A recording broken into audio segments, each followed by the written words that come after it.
Deeply moved once more, Jesus went to the tomb, which was a cave with a stone placed at the entrance.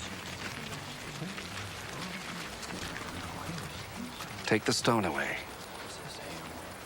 There will be a bad smell, Lord. He has been buried 4 days. Didn't I tell you that you would see God's glory if you believed?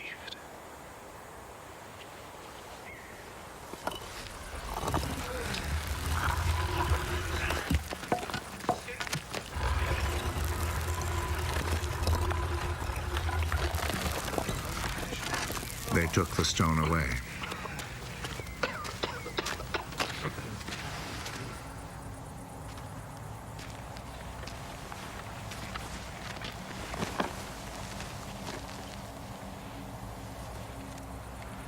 Jesus looked up. I thank you, Father, that you listened to me. I know that you always listen to me.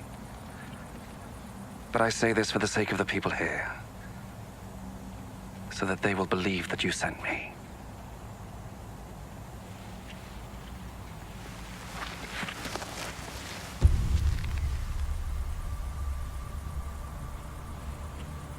After he had said this, he called out in a loud voice, Lazarus! Come out!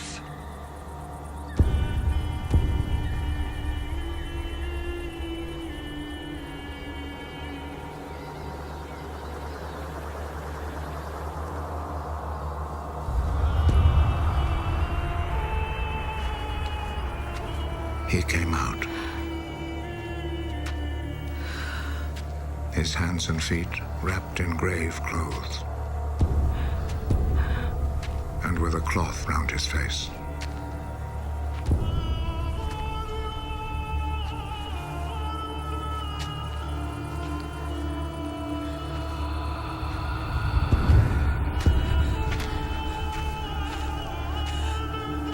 Untie him and let him go.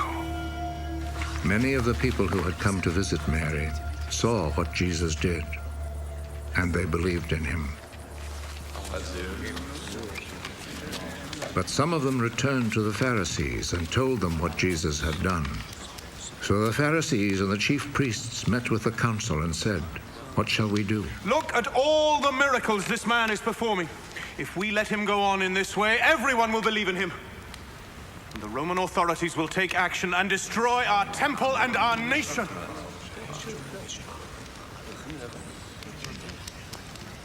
One of them, named Caiaphas, who was high priest that year, said, What fools you are!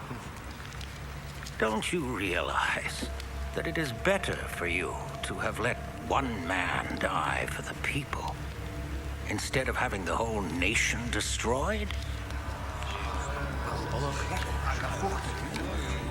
Actually, he did not say this of his own accord. Rather, as he was high priest that year, he was prophesying that Jesus was going to die for the Jewish people, and not only for them, but also to bring together into one body all the scattered people of God. From that day on, the Jewish authorities made plans to kill Jesus. So Jesus did not travel openly in Judea, but left and went to a place near the desert, to a town named Ephraim, where he stayed with his disciples. The time for the Passover festival was near, and many people went up from the country to Jerusalem to perform the ritual of purification before the festival.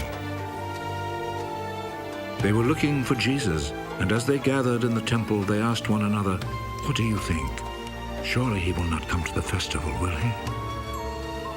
The chief priests and the Pharisees had given orders that if anyone knew where Jesus was, he must report it, so that they could arrest him.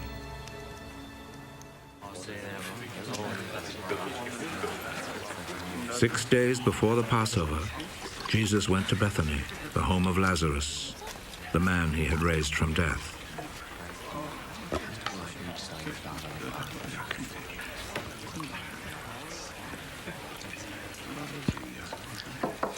They prepared a dinner for him there, which Martha helped serve. Lazarus was one of those who were sitting at the table with Jesus.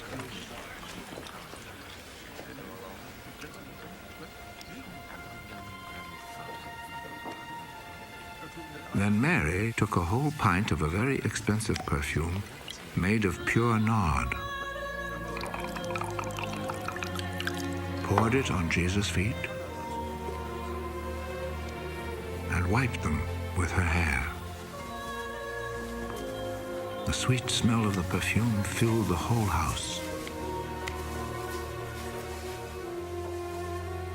One of Jesus' disciples, Judas Iscariot, the one who was going to betray him, said, "Why wasn't this perfume sold for 300 silver coins? And the money given to the poor." He said this not because he cared about the poor, but because he was a thief. He carried the money bag and would help himself from it. Leave her alone. Let her keep what she has for the day of my burial. You will always have poor people with you. But you will not always have me.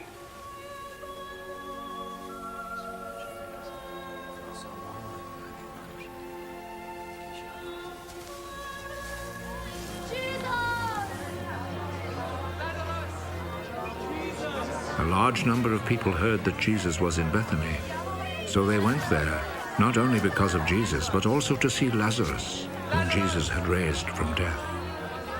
So the chief priests made plans to kill Lazarus too, because on his account many Jews were rejecting them and believing in Jesus.